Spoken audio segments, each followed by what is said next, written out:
Good morning. Welcome to TGS live stream for this morning, the 24th of June. I hope you got your tea and coffee. We're ready to speak to you. It's been, as ever, a super busy week in TGS, and I'm almost in the screen, but not quite. So let me move back a little bit. So there's been a lot happening this week. Of course, on Monday, we had a meeting with the TGS Audit Committee work group, which was super well attended. So now the audit group in TGS meet once a month to work on shared projects, share information, and now they're really imagining the future of international audit service provision. So our superb member in TGS Saudi presented the work they've been doing with Caseware, how they're using it, and they also looked at a roadmap about how TGS can move towards a unified audit program. So for a network of less than 10 years old, that's pretty amazing. We also had some superb feedback from Edwin in Guatemala, who's talking about the audit environment, and also from a new partner in Ghana, Frederick, who talked about the audit environment there, which was very interesting. And you can see a more detailed summary of the audit group on the My TGS Hub. And if you are an auditor and you'd like to take part, just get in touch with me or get in touch with us through the TGS website. So that was the audit committee. The IBC, this acronym for part of TGS, is the International Business Coordinator. Now, in an international network, you have to have someone who's dedicated to referral business and coordinating the contacts you have from your firm within the other firms. And in TGS, we call this the IBC, the International Business Coordinator. Now, the IBCs, they meet one time a month as well, and they meet with Sophie Cartalier in the Paris office, who talks about problems, helps them use the referral system. We have an online portal, which is in the process of being revamped and a little bit redescribed. So that's going to look a bit different, but Sophie Cartalier will be able to help you about that. So if your firm does not have an IBC, an International Business Coordinator, and you're leaving everything to the CEO, it's a good idea to nominate an IBC and then have them participate every month at the IBC meeting, because they'll get a lot of tips about how to increase your referral business. Referrals do come on their own, but they're also something that you can encourage and you can make happen. So make sure you sign up for that. Again, if you want to find out more about the IBC system, get in touch with Sophie. I'll put her contact details in the chat box here, or you can reach out to me, or you can reach out to our website. But make sure you nominate an IBC. Make sure they take part in the IBC meeting once a month. So this month as well, there was the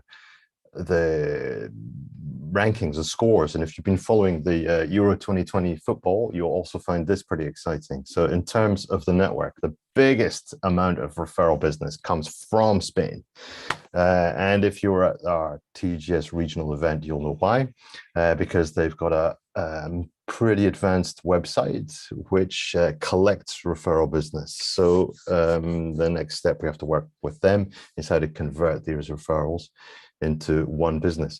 France is the second biggest referral business. The United Kingdom's next, then the Netherlands, then the United States. So congratulations to everyone there. I'll tag you especially in the comments of this so that you can see your success being shared with the world. So which firms receives the most referrals? So for the moment, that's you can see the United Kingdom in first place for the most referrals. So even with Brexit and all the excitement in the UK, is still an attractive place to refer business to. Portugal getting a lot of referrals. I think that's from the superb work that Spain does in collecting referrals, because they're a close partner. So again, that's another thing to think about, is to in the network, who's your power network within the network? Which is the person closest to you or with the most similarities where you're going to be able to develop business? Germany, getting a lot of referrals, Brazil and France. So congratulations to everybody. Well done. Keep it up, and we'll see next month if this has changed. So talking about a power network, we had a superb webinar yesterday from our two member firms in Italy, Athena Law in Turin and Lance Audit. Also, they talked about doing business in Italy, and it was a very rich webinar, I thought, and I learned a lot. There's a big difference between the exports and the imports in Italy. They import a lot of raw materials, but as they know, they've got a lot of good brands. They're well known for transforming goods. And if you have a brand working in Italy, it's still a strong success factor. It's good, very prestigious, and they have a very good, highly skilled sales force. Now, tax credits also in Italy, we learned yesterday, are particularly generous, specifically or particularly for sustainable development projects. So they have on the top of their list, there is not just a bonus, but a super bonus where you can be paid up to 110% of investment costs. So if you want to find out more about tax credits, get in touch with Simone and Giovanni in Lance Audit. They also gave a superb example of a work that they've done with Mexica and Sun Energy for developing solar panels, helping make sure that project worked properly and acting as their auditors. So they also said that that was good for reputation of their firm, reputation of the country where it was taking place, reputation of the firms. It was very good for the area to develop business. It was very good for the quality of the project and for the effectiveness.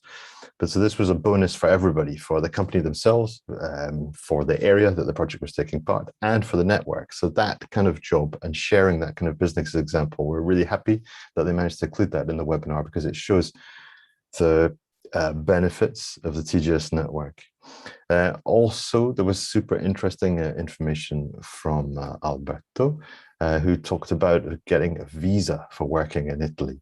And it's the interest of the international work that it's not the same everywhere, and you have to be very careful for visas for Italy, because there are a limited number for types of work and categories of people. So if the quota is met in a particular year, then there's no more space. You won't be able to come. And also something I didn't know, if you're you may need a visa even if you're the head of the company. I'm not giving this very good explanation, but do watch the webinar, which you'll be able to see on the TGS YouTube channel. I think it's live now. We'll send some promotion about that. And if Simone, Giovanni, and Alberto were here, they would tell you to click on the YouTube channel for TGS, to like and subscribe, to make sure that you got a notification each time there's a new webinar. Now, these webinars are great.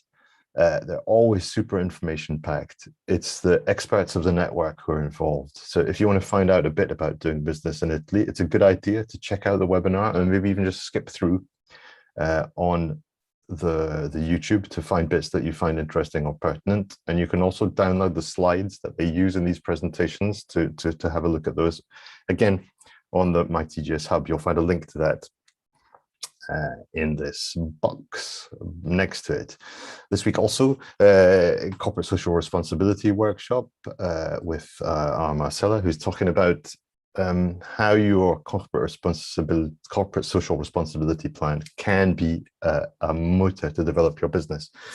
Now, you probably know that TGS, as a quite new network, was created 9 years ago, and we chose the decision to be Think Global Sustainability, TGS, which even 9-10 years ago was quite forward-thinking, but it's on point now.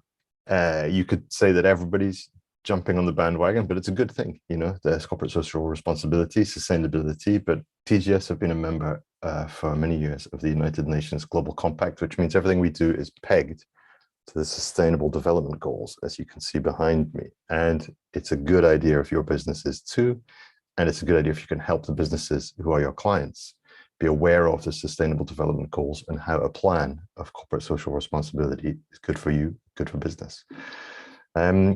Another quick reminder of TGS Walks Around the World. We're still walking around the world that was a different slide. We're still walking around the world. So the idea behind this project is that it was links the last conference we have with the next conference we have. So that's from May to the end of October. And to go around the world, it's 40,000 kilometers. That's a long way. It seems impossible, and it's very international. But we've got about maybe 4,500 staff in all the member firms of TGS. So if every one of those people walked 10 kilometers, then we've walked around the world. So if you see the metaphor, is that how we can work together to achieve an enormous goal? When we'll get to the scorecards, this is where I walked this week. And if you are in a country where you don't have a lot of greenery, I'm sharing this with you. This is green. It's the key summer season. It's beautiful here in France. But where did you walk? Do send us some pictures, either to us on the LinkedIn and tag us with TGS Walks Around the World. That's not the hashtag, but I'll put the hashtag in the box here. Share us your pictures or share on our WhatsApp page or Instagram or Twitter. We'd love to see where you're walking, or maybe even cycling. So this is all in aid to raise funds for the World Wildlife Federation, and also just to have a bit of fun and also to do something fun with your team. So just now we've got 82 people participating, 82 out of 4,000. So we've got a lot of work to go. We've got a lot of distance to walk. And I think we'll be working on some little videos with Doug, who's not here today. He's not with us. He may be already out walking, to show you how you do it. You've got to sign up to an app, Race Nation, and you can use Strava also to upload your time. So the 82 who are there, let's get some little videos and testimonials about how they're doing it. So the scoreboard, another scoreboard. So again, number one, Brian Schwamm doing an amazing job around about Florida and Miami. He's way out in the lead. I don't know how many kilometers he's done. It's maybe something close to 3,000 by now, maybe more. Some new names on the board though as well. Roberto Russo, 44 hours of effort there, which is just phenomenal. All the way down, Sophie Cartelier, again, mentioned here, who's organizing this whole event. Thank you very much. Sophie is high on the list at 7, and I notice I'm not on it anymore, but I think that's because I've not been plugging in my data. So this is a reminder to put your kilometers in the Race Nation app for TGS Walks Around the World and sign up if you haven't already. I'm looking at you, Marine, particularly. I don't think you've signed up yet, so we'll do that for you this afternoon and get you on the scoreboard. So thank you very much. It's very quick. It's just a little summary of what's been happening in TGS. It's also an opportunity for you to come and speak to us, to have a cup of tea, and to post your comments and questions about TGS. So remember, it's every Thursday, well, most Thursdays, as long as we can make it. Sometimes work gets in the way. It can be a bit too busy, and sometimes it's recorded, but it is live. So if you want to come and say hi, have your coffee, comment on TGS, do turn up. Remember, check our YouTube channel, like and subscribe to make sure you see notifications of this went live when it goes live on YouTube, and also when you see our webinars and other things we have going on. Also, have a look at our website and send us your pictures of where you're walking around the world. And thank you very much. We'll see you next week.